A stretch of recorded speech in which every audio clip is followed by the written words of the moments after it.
Assalamualaikum warahmatullahi wabarakatuh.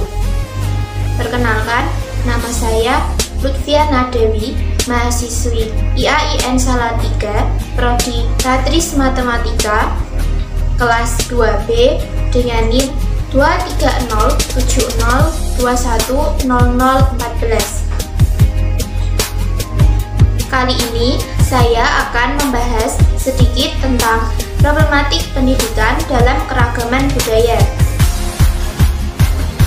Pendidikan multikultural bagi bangsa Indonesia merupakan bagian dari keragaman budaya Indonesia. Apa sih maksudnya?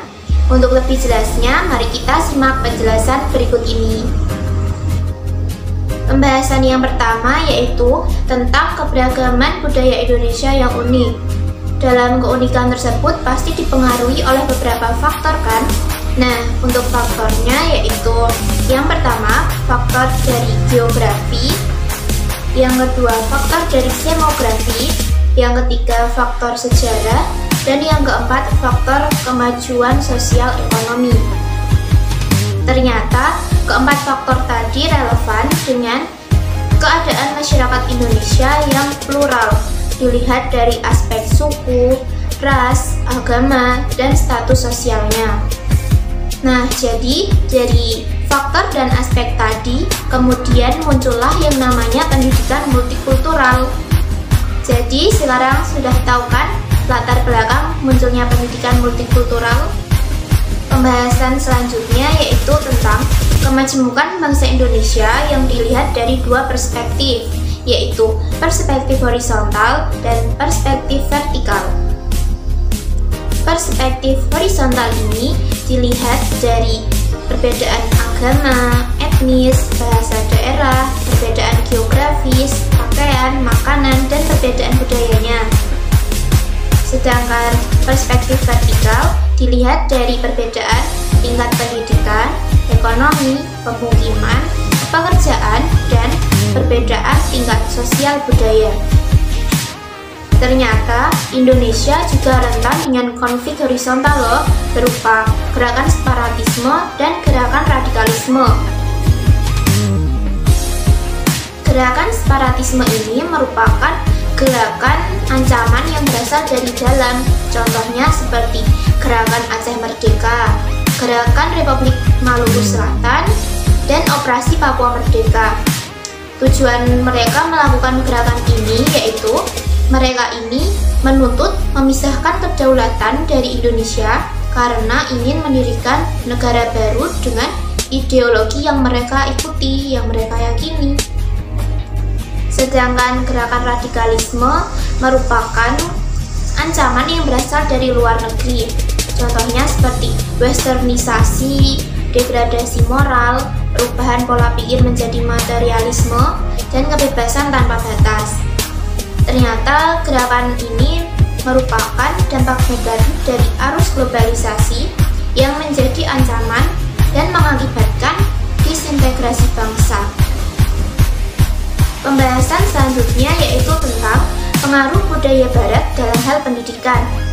Nah, ternyata budaya barat ini selain mempengaruhi dalam budayanya, kemudian tingkah lakunya, mereka juga mempengaruhi dalam hal pendidikan loh. Mari kita bahas. Jadi, budaya barat ini mengubah pola pendidikan menjadi pola pendidikan barat. Contohnya yaitu beasiswa untuk belajar di luar negeri. Pastinya mahasiswa seperti kita ini sangat menginginkan mendapat beasiswa kemudian dapat belajar di luar negeri. Namun ternyata itu merupakan salah satu dari pengaruh budaya barat dalam hal pendidikan. Mereka ini memberikan beasiswa kepada para pelajar dengan misi pihak barat mempengaruhi para pelajar yang nantinya akan datang ke negara mereka untuk belajar dengan harapan ketika nanti mereka di sana mempelajari pola, kemudian budaya, tingkah laku dari orang-orang barat dengan harapan nantinya saat para pelajar pulang ke negara masing-masing akan membawa pengaruh budaya barat tersebut ke kehidupan yang di masyarakatnya. Jadi tidak heran jika bahwa sarjana saat ini merupakan sarjana dengan pola pikir barat.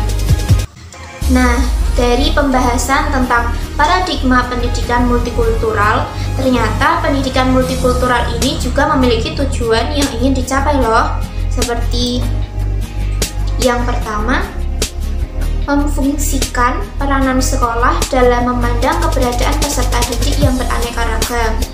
Yang kedua, membantu peserta didik dalam membangun perlakuan yang positif terhadap perbedaan kultur, ras, etnis, dan kelompok keagamaan. Yang ketiga, memberikan ketahanan peserta didik dengan cara mengajar mereka dalam mengambil keputusan dan keterampilan sosial. Dan yang keempat, membantu peserta didik dalam membangun ketergantungan lintas budaya dan memberi gambaran positif kepada mereka mengenai perbedaan kelompok. Oke guys, cukup sekian pembahasan kali ini. Mohon maaf apabila ada kesalahan. Terima kasih dan selamat belajar. Wassalamualaikum warahmatullahi wabarakatuh.